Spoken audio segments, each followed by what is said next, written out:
सब कुछ सीखना ही ज्ञान नहीं है, कुछ बातों को नजरअंदाज करना भी ज्ञान है। तुम बस सब्र करो और भगवान पर भरोसा करो, वो चमत्कार भी होगा जिसका तुम्हें इंतजार है। चिंता मत करो, एक दिन भगवान तुम्हें तुम्हारी सारी खोई हुई मुस्कुराहटें लौटा देंगे और फिर तुम पहले की तरह मुस्कुराओगे। विश्वास रखिए, अगर आप किसी के लिए निस्वार्थ कुछ अच्छा करोगे तो कहीं ना कहीं आपके लिए कुछ बहुत अच्छा जरूर हो रहा है। लोग कीचड़ उछालें तो परवाह ना करो, इंसान केवल वही दे सकता है जो उसके पास होता है। बिना किसी शिकायत और निंदा के सिर्फ एक दिन बिता कर देखो, शांति और खुशी नहीं ढूंढनी पड़ेगी। लोगों को इस बात से कोई फर्क नहीं पड़ता कि आप खुश हो या नहीं, उन्हें तो फर्क बस इस बात से पड़ता है कि आप उन्हें खुश रखते हो या नहीं। कुछ रास्तों पर अकेले ही चलना पड़ता है, ना दोस्त ना परिवार, बस आप और आपकी हिम्मत। कभी कभी थक कर लोग वैसे ही बन जाते हैं जैसा होने का दुनिया उन पर इल्जाम लगाती है। पागल होना भी जरूरी है। जिंदगी में समझदार लोग कहाँ खुलकर हंसते हैं। हमारे लिए कोई भी व्यक्ति कितना भी सुंदर या आकर्षित क्यों ना हो, लेकिन जीवन में आने के बाद मन उससे हट जाता है।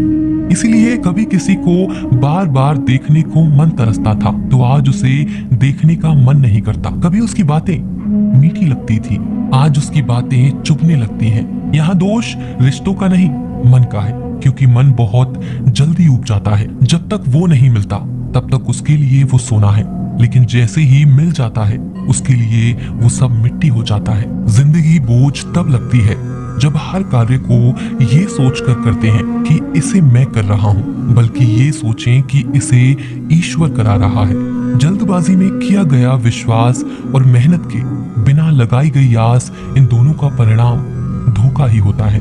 जब तक हमारे पास कुछ धन संपत्ति है, कुछ गुण है, कुछ योग्यता है, तभी तक दुनिया हमारा आदर करती है। जब तक कोई मुंह पर बात ना कहे, यही समझना चाहिए कि उसने कुछ नहीं कहा। परिवर्तन प्रकृति का नियम है।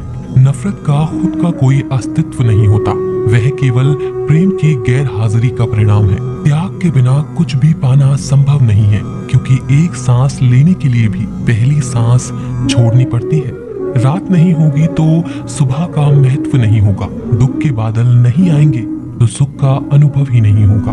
जिस दिन आपने यह परवाह छोड़ दी कि लोग आपके बारे में क्या सोचते हैं, तो समझो उस दिन से आपने जिंदगी का आनंद लेना शुरू कर दिया।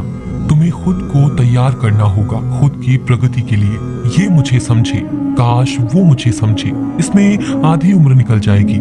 जिन्हें समझना होगा वो दूर होकर भी साथ देगा, जिन्हें निभाना ही नहीं वो पास रहकर भी बहाने ढूंढेगा। अच्छा है कि खुद के प्रयासों से आगे बढ़ा जाए। स्वर्ग में सब कुछ है लेकिन मौत नहीं है। गीता में सब कुछ है लेकिन झूठ नहीं है। दुनिया में सब कुछ है लेकिन किसी को सुकून नहीं है। और आज के इंसान में सब कुछ है लेकिन सब्र नहीं है। हारना रोना कोई बड़ी बात नहीं, हर कोई हालात से हारता है और रोता है। बस कोई हार कर परिस्थिति को कोसता है और कोई उस विकट स्थिति से गुजरकर हंसता है, उभरता है। जब कोई समझे ही ना तो उसे समझाने की जरूरत ही क्या, जब कोई माने ही नहीं तो उसे बताने की जरूरत ही क्या।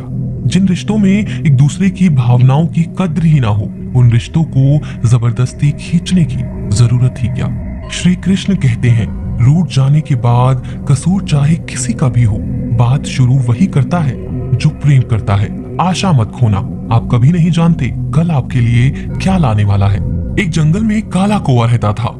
वो अपने काले रंग से बहुत परेशान था। एक दिन वो महात्मा जी के पास पहुंचा। वो महात्मा जी बड़ी चमत्कारिक शक्तियां जानते थे। उनको प्रणाम करके काला कौवा बोला, महात्मा जी, मैंने सुना है आप रूप परिवर्तित कर सकते हैं। मैं अपने रूप से बहुत परेशान हूँ, मुझे रूप बदलना है। महात्मा जी ने कहा, दिक्कत क्या है? तो कौवा अपना दुख बताने लगा कि मैं काले रंग का हूँ, काले रंग से मुझे घिन आने लगी है। लोग मुझे देखते ही उड़ा देते हैं, अपनी नजरों के सामने रखना पसंद नहीं करते। कभी आपने देखा है किसी इंसान को वो किसी कौवे को लाड प्यार कर रहा हो? मुझे लगता है ये जो रूप है मेरा, मेरी खुशियों के आड़े आ रहा है, मुझे बदलना है। महात्मा जी ने कहा, ठीक है, तुमने क्या सोचा है, क्या बनना चाहते हो? कौवे ने कहा, मुझे हंस बनना है। महात्मा जी ने कहा, बस इतनी सी बात, अभी बना देता हूँ, लेकिन हंस बनाने से पहले तुमसे कहूंगा कि एक बार हंस से जाकर मिल लो और पूछ लो कि क्या वो अपने जीवन से खुश है या नहीं? कौवे ने कहा, बात तो सही है। कौवा उड़ता हुआ हंस के पास पहुंच गया और जाकर पूछा कि मेरे मित्र, मैंने सुना है आप बहुत खुश हैं, आपके पास सफेद रंग है। हंस ने कहा, तुमसे यह बेवकूफ भरी बातें किसने कह दी कि मैं खुश हूँ? सफेद रंग ही तो मेरे दुख का कारण है। कौवे ने कहा कि सफेद रंग से क्या दिक्कत हो सकती है? इतना प्यारा रंग है, मुझे तो बड़ा अच्छा लगता है। हंस ने कहा, तुमने देखा है कि जब लोग मर जाते हैं, अर्थी उठाई जाती है तो अर्थी पर सफेद चादर ढकी जाती है। ये भी कोई रंग है सफेद? मैं बड़ा परेशान हूँ, मुझे मौका मिले तो मैं अपना रूप बदल लूं। कौवे ने कहा, आप भी रूप बदलना चाहते हैं तो चलो एक महात्मा जी के पास, वैसे वो किसी का भी रूप बदल देते हैं। वैसे आप बनना क्या चाहते हैं? हंस ने कहा, मैं तोता बनना चाहता हूँ, क्योंकि तोते का शरीर कई रंगों से बना होता है। उसके बाद कौवा और हंस महात्मा जी के पास जाकर कहने लगे, हमें तो तोता बना दो। महात्मा जी ने कहा, ठीक है, मैं तुम दोनों को तोता बना देता हूँ, लेकिन पहले तोते से मिलकर आओ कि क्या वो अपने जीवन से खुश है। दोनों गए तोते के पास और उसकी तारीफ करने लगे कि तोता, तुम तो बड़े खुश रहते हो, बहुत से लोग तुम्हारी प्रशंसा करते हैं। तोते ने बहुत ही उदास होकर कहा, मैं अपने जीवन से खुश नहीं हूँ। ये हरा रंग देखो कितनी दिक्कत देता है और मैं खुश नहीं रहता। मेरे इस रूप की वजह से लोग मुझे पकड़ कर ले जाते हैं और अपने घर में पिंजरों में कैद कर लेते हैं, फिर बुलवाते हैं। मैं तो परेशान हो गया हूँ। लोगों ने मुझे अपने मनोरंजन का साधन बना लिया है। मुझे मौका मिले तो मैं रूप बदल लूं। ये दोनों एक दूसरे को देखने लगे। कौवा और हंस दोनों ने कहा, भाई चलो तुम रूप बदल देंगे, एक महात्मा जी हैं, वो हमारा रूप बदल देंगे। तीनों उड़कर पहुंचे महात्मा जी के पास। मैं तो मोर बनना चाहता हूँ। तीनों ने कहा, हमें मोर बनाओ। महात्मा जी ने कहा, ठीक है, बना देता हूँ, लेकिन उससे पहले मोर से जाकर मिल लो कि वो खुश है कि नहीं। उसके बाद तीनों उड़ के मोर के पास चले गए।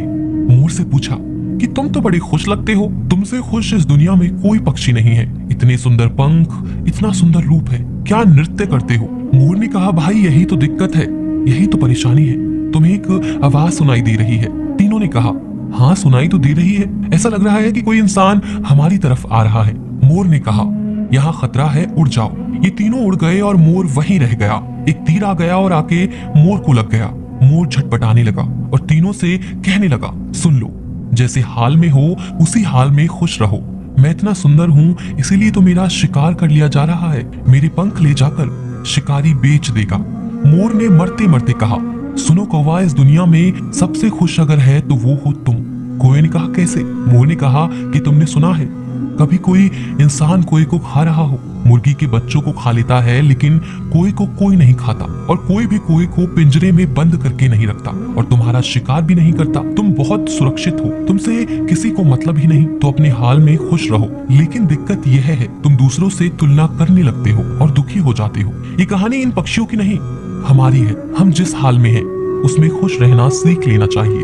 अगर तुलना करते रहेंगे तो तुलना का कोई अंत नहीं होता। तुलना हमारे सुखों का अंत कर देती है। याद रखना कि सूर्य और चंद्रमा दोनों का अपना महत्व है, लेकिन तुलना नहीं की जा सकती। दोनों में से जिसका समय आता है वो तभी चमकता है।